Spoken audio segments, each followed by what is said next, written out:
Le président du Conseil présidentiel de transition, Leslie Voltaire, poursuit son périple en Colombie où il a été reçu le 29 octobre 2024 par le président colombien Gustavo Petro et la vice-présidente Francia Marquez dans le cadre de la conférence sur la biodiversité. Lors de son entretien avec le président du CPT, son homologue colombien a exprimé sa reconnaissance envers Haïti, rappelant que sans sa contribution, son pays ne serait pas indépendant. Le président Gustavo Petro s'est prononcé pour une étroite collaboration avec Haïti dans le domaine commercial et a promis de contribuer au renforcement de la police nationale d'Haïti en vue de lutter notamment contre les narcotrafiquants. Un accompagnement aux jeunes a été également évoqué par le chef d'État colombien. Pour sa part, l'architecte Leslie Voltaire a qualifié de constructifs ces échanges avec les autorités colombiennes qui ont porté sur de nouvelles possibilités de coopération entre les deux pays. Le président du CPT s'est exprimé ce 29 octobre sur la tribune de la COP16. Il a renouvelé sa fierté de porter la voix d'Haïti à cette assemblée. Le président du Conseil présidentiel de transition a ici rencontré ce 29 octobre le secrétaire général des Nations Unies, Antonio Guterres, sur des questions liées à la sécurité, la crise migratoire et humanitaire. Le diplomate portugais a réitéré son soutien à la lutte contre l'insécurité en Haïti. Comme évoqué, le président du Conseil présidentiel de transition, Leslie Voltaire, s'est exprimé le mardi 29 octobre 2024 sur la tribune de la 16e conférence des Nations Unies sur la biodiversité COP16 qui se tient en Colombie du 21 octobre au 1er novembre 2024. L'occasion pour l'architecte de mettre en relief la richesse de la biodiversité d'Haïti. Toutefois, il a insisté sur les défis environnementaux auxquels le pays est confronté. Il a réaffirmé l'engagement du pays de continuer à œuvrer en vue de protéger la biodiversité du pays.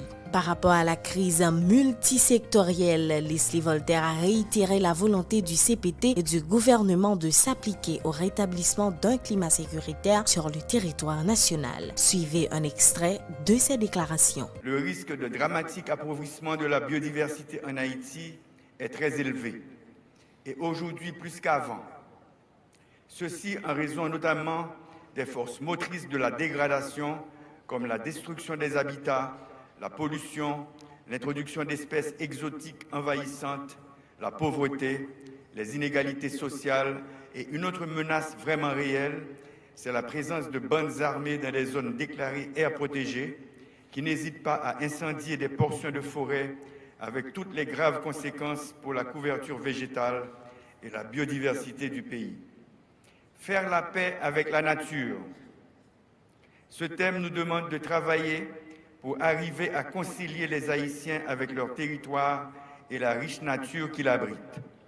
Haïti est actuellement engagé dans un processus de révision et d'alignement de la stratégie et du plan d'action national dit Haïti Biodiversité 2030, avec pour objectif de porter à 8 325 km², soit 30% de la superficie totale du territoire consacrée aux aires protégées. Toujours atelier de formation sur la sécurité publique et l'environnement scolaire s'est poursuivi le mardi 29 octobre 2024 à Pétionville. La mission des brigadiers et leur attitude sur leur lieu de travail était au centre des débats lors de cette deuxième journée d'échange sous les auspices du ministère de la Justice et de la Sécurité publique. Écoutons les précisions du commissaire Jude Jean Chéry qui intervenait à cette activité. Il était au micro de Midra Emilias et Fleury Jean. L'atelier a concerné surtout la sécurité publique, la thématique là, est centrée sur la sécurité publique, l'environnement scolaire. Ça veut dire que brigadier Sao pour intervenir surtout dans des zones côté qui ont une affluence de Timoun qui sortent l'école ou bien qui prennent l'école. C'est surtout des actions civiques que brigadier Sao pour faire. Et pour, à des heures de pointe, permettre que Timoun soit capable de traverser la rue en toute sécurité et permettre que voie itinéraire côté Timoun pour passer à gagner des personnes responsables, des professionnels qui voyagent sur eux pour apporter le bail, n'est-ce pas, et des autorités placées à la superstructure de l'État. et pour renforcer le travail de la police à faire. Donc c'est sous un maillage ça, c'est que son bail qu'il y a à la sécurité publique, comme on connaît que la police, c'est un maillon dans la chaîne sécurité publique.